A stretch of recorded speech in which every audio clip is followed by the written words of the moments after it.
the only thing about it is it kind of disappoints you. You know, you think you did something for your country, and the name of the fight is East versus West. It shouldn't be East versus East. While the victory by the people's champ Manny Pacquiao brought more Filipino pride to his countrymen, naging maigting naman ang debate tungkol sa estilo ng pagkanta ni Martin Rivera ng ating pambansang awit. And that's the sad thing, is that someone's going to go out of his way and remember some sort of a law that they wanted to pass but no one followed it. All the singers that sang before me sang their interpretation of, hindi ko naman binastos yung kanta. I mean, I don't think I did. Maliban sa naiibang arrangement na ginawa ni Martin, especially for the fight, he also received criticism for ending the national anthem on an unusually higher note. Ang mamatay na dahil sa'yo.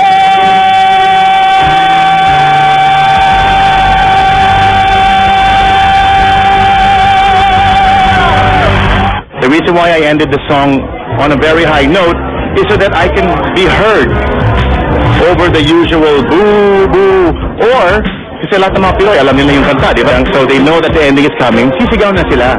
So hindi ka maririnig yung pinakadulo, yung kanta. Whoever sings the anthem, good, bad, out of tune, beautifully, you will always be criticized. Someone always knows better than you. I wasn't there to please.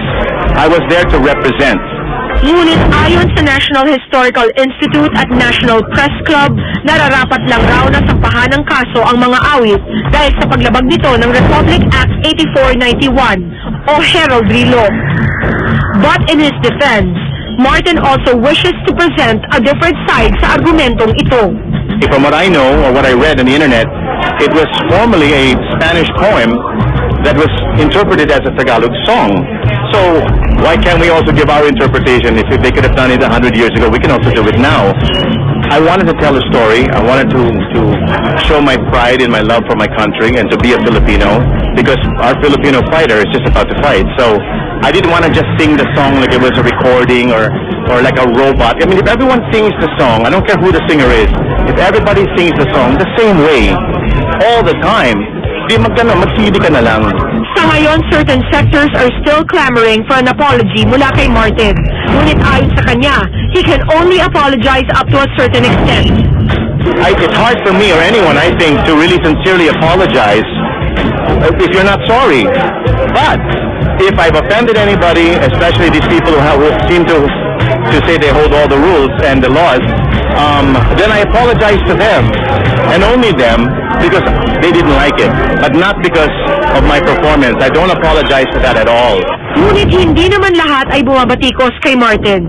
Tulad na lang ng ilang mga senador na nagsasabing hindi na kailangan sampahan pa ito ng kaso, kundi bigyan na lang ng isang buwang suspensyon mula sa live performances. Now, Martin continues to battle it out sa mga nambabatikos sa kanya with a proposal na inaasahan niyang tutulok na sa kontrobersyang ito. If you will allow me a take two, I will send you the song however you want it, in whatever form. I'll have someone arrange it exactly to your rules, and then you tell me whether or not I'm forgiven. My point is, I did not purposely try and use the song or abuse the song. I sang the song as I was asked to sing the song, Martin Rivera style.